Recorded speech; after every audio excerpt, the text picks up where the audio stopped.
दामी छ गिलास र सिलास भनेको भनेर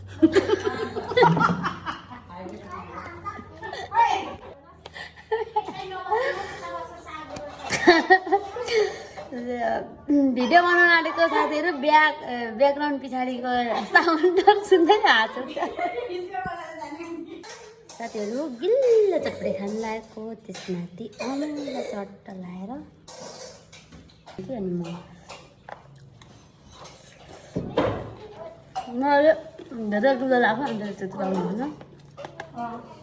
मिठो आन्टी यस्तै मलाई मनपर्छ नि त मिठो छ मेरो आन्टीले चाहिँ साथीहरू कस्तो मिठो चटपटे बनाउनुहुन्छ साह्रै पहिला साह्रै बनाएर खान्थ्यौँ नि आन्टी हामी